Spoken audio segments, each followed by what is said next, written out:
उस दिशा में प्रयास प्रारंभ करें कि बीमारी से लोग बच सके।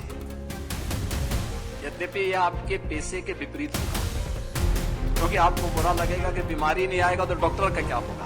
आपको इसलिए नहीं जाने दिया जा रहा है क्योंकि वहां पे एंसेफेलाइटिस के पेशेंट हैं। मैंने कहा ये क्या होता है। बेड में 4-4 पेशेंट बैठे हुए हैं। डॉक्टर किसी प्रकार से आप सोचिए कि तीसरे मंजिल में वार्ड हो, वहां कोई पंखा न चल रहा हो और जुलाई का माह हो, बरसात न हो रही हो, क्या हालत होती है बताएगा, उस भीड़ का विशेषज्ञ बताएगा।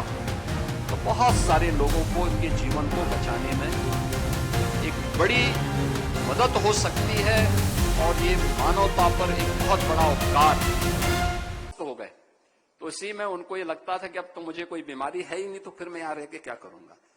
ये विश्वास पेशेंट का बहुत बड़ा विश्वास होता है। हमें देखना होगा कैसे हम टेक्नोलॉजी का उपयोग करके और भी दूर दराज के क्षेत्रों में, जैसे कोविड कालखंड में हम लोगों ने उस समय वर्चुअल आईसीयू प्रारंभ किया था। हब एंड स्पोक मॉडल पर वो प्रारंभ हुए थे। इस समय एसजीपीजीआई लखनऊ से भी और मेदांता लखनऊ ने भी इस प्रक्रिया को अपनाया है दूर दराज के क्षेत्रों में, और खासतौर पर पहले चरण में वर्चुअल आईसीयू के माध्यम से वहां की टीम का प्रशिक्षण देने के साथ ही प्रतिदिन इन लोगों के द्वारा उनके साथ जुड़ाव होता है और उनकी सर्विसेज वहां पर दी जा रही हैं।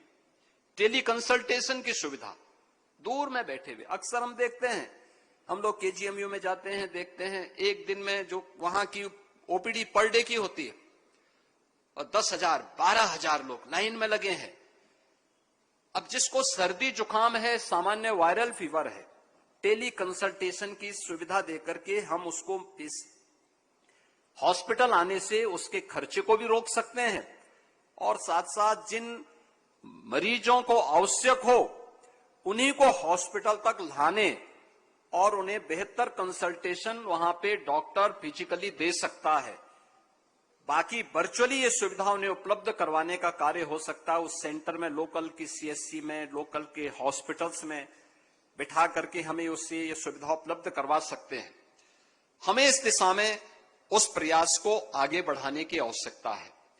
टेक्नोलॉजी का और बेहतर उपयोग कहां पे हो सकता है, और पिछले 11 वर्ष में हमने बदलते हुए परिवेश को देखा है और मैं देखता हूं थोड़ा सा प्रयास हो, बहुत सारी समस्याओं का समाधान हो सकता है।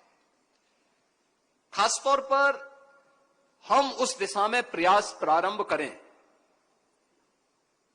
कि बीमारी से लोग बच सके। यद्यपि यह आपके पैसे के विपरीत होगा, क्योंकि आपको बुरा लगेगा कि बीमारी नहीं आएगा तो डॉक्टर का क्या होगा। लेकिन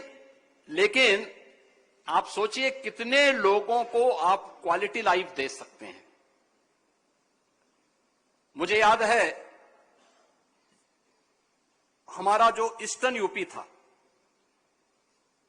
जिसमें गोरखपुर के 4 जनपद, बस्ती कमिश्नरी के 3 जनपद, देवीपाटन कमिश्नरी के 4 जनपद, इन जनपदों में बरसात के समय में एक बीमारी होती थी इंसेफ्लाइटिस की, और प्रतिवर्ष 1200 से लेकर 1500 बच्चों की मौत होती थी। 1977 से लेकर के 2017 तक मौत का इस सिलसिला जारी रहा। 1998 में जब मैं पहली बार सांसद बना तो मैं ऐसे ही गोरखपुर में एकमात्र स्वास्थ्य का केंद्र था, medical college, government medical college था, तो मैं वहां के भ्रमण में गया था ऐसे। तो मैं देख रहा था कि मुझे वहां का प्रिंसिपल एक वार्ड की तरफ जाने से रोक रहा था। तब तक मुझे एक लोकल कार्यकर्ता ने बताया कि वहां आपको इसलिए नहीं जाने दिया जा रहा है क्योंकि वहां पे इंसेफ्लाइटिस के पेशेंट हैं। तो मैंने कहा ये क्या होता है? लोगों ने कहा साहब ये दिमागी बुखार है और उसके कारण बहुत सारी मौतें होती हैं और वहां की स्थिति बहुत खराब है। तो मैंने कहा तब तो चलेंगे। जुलाई का महीना था, एक एक बेड में 4-4 बच्चे लिटाए गए थे। पूर्वी उत्तर प्रदेश में और पश्चिम उत्तर बिहार का वह क्षेत्र जहां से पेशेंट आते थे, जब कोई बीमार होता था तो अपने साथ में पूरा परिवार आता था और बड़ी खराब स्थिति वहां वार्ड की रहती थी। बहुत ही बदबू, कोई पंखा नहीं चल रहा है, एक एक बेड में 4-4 पेशेंट लेटे हुए हैं। डॉक्टर किसी प्रकार से, आप सोचिए कि तीसरे मंजिल में वार्ड हो, वहां कोई पंखा न चल रहा हो और जुलाई का माह हो, बरसात न हो रही हो, क्या हालत होती होगी। और उन स्थितियों में डॉक्टर वहां पे कार्य कर रहे थे। मैं वहां वार्ड से वापस जब आया तो मैंने प्रिंसिपल से मिलने का प्रयास किया, प्रिंसिपल वहां से भाग गए थे। बाद में मैं ढूंढते ढूंढते उनके आवास पे पहुंचा तो उन्होंने मुझे एक पर्ची दे दी पूरा निकाल करके। उन्होंने कहा साहब हमारे पास कुछ सुविधा है नहीं, हमारे पास जो कुछ है हम वही कर पा रहे हैं। खैर, एक सप्ताह के बाद मैं अपने यहां मठ से AC, bedsheet, beds, side locker ये लेकर के वहां गया। मैंने कहा ये मैं दे रहा हूं, आप कम से कम एक बेड में एक पेशेंट लेटाइए। दवा के लिए मैंने राज्य सरकार से बातचीत किया कि भाई इनके लिए उपचार की व्यवस्था करवाइए। लेकिन सुविधा तो मिली, लेकिन मौत के आंकड़ों में कमी नहीं आई। ये सिलसिला लगातार चलता रहा।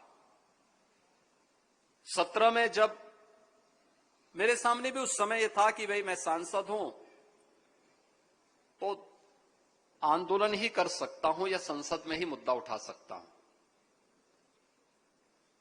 लेकिन 17 में जब मुझे ही मुख्यमंत्री बना दिया गया तो मेरे सामने आया कि भाई इतनी बड़ी बीमारी है, इसका सामना कैसे करना है।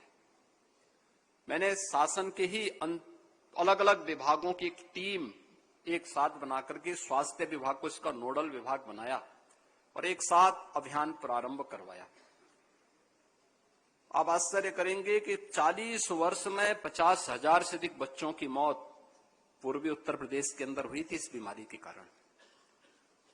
और आज मुझे बताते हुए प्रसन्नता है कि हम लोगों ने 2017 के बाद जब अभियान प्रारंभ किया, मात्र 2 वर्ष के अंदर इस बीमारी को पूरी तरह नियंत्रित कर दिया। आज वहां इंसेफ्लाइटिस से कोई मौत नहीं होती है पूर्वी उत्तर प्रदेश में।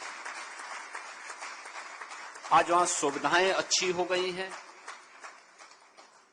मेरा यह मानना है कि बीमारी का उपचार अच्छी बात है, लेकिन उससे भी अच्छी बात होगी अगर हम बीमारी से बचाव का मार्ग लोगों को बता सकें और यह एक योग्य डॉक्टर ही अगर बताएगा, उस फील्ड का विशेषज्ञ बताएगा, तो बहुत सारे लोगों को के जीवन को बचाने में एक बड़ी मदद हो सकती है। और ये मानवता पर एक बहुत बड़ा उपकार एक चिकित्सक के नाते आपका होगा। और मुझे लगता है कि ईश्वर ने यह शक्ति आपके ऊपर दी है कि आपके हाथ में भी और आपके जवान में भी इस प्रकार की ताकत है कि आप उसे बचाने की एक ताकत रखते हैं और उसका बेहतर उपयोग होना चाहिए।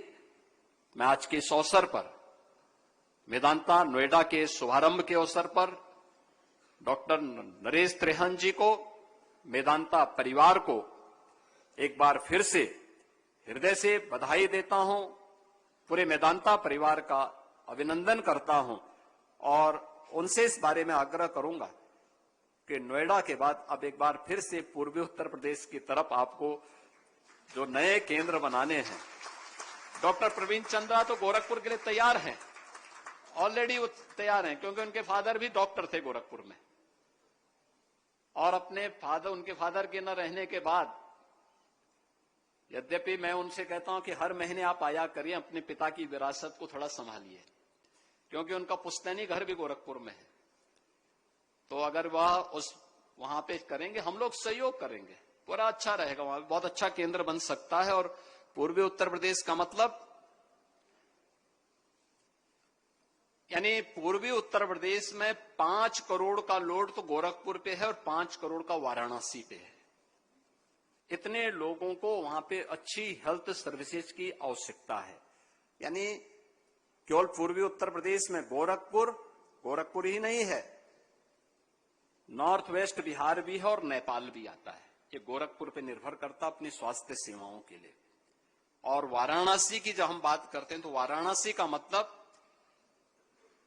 हमारे पूर्वी उत्तर प्रदेश का एक बहुत बड़ा भूभाग तो उसके साथ जुड़ता ही, एक बड़ी आबादी तो जुड़ती ही है, लेकिन उस बड़ी आबादी के साथ ही बिहार, झारखंड और छत्तीसगढ़ का भी एक बड़ा भूभाग अपनी स्वास्थ्य सेवा के लिए वाराणसी पे निर्भर करता है। ये 2 बड़े केंद्र हैं जहां पर आज इस प्रकार के अच्छे सुपर स्पेशलिटी हॉस्पिटल की आवश्यकता है। और उसमें मेदांता ग्रुप आगे आता है तो गवर्नमेंट, राज्य सरकार इसमें पूरा सहयोग करेगी। मैं एक बार फिर से मेदांता परिवार की प्रति हृदय से अपनी शुभकामनाएं देता हूं। धन्यवाद। जय हिंद। माननीय मुख्यमंत्री जी, आपका आभार।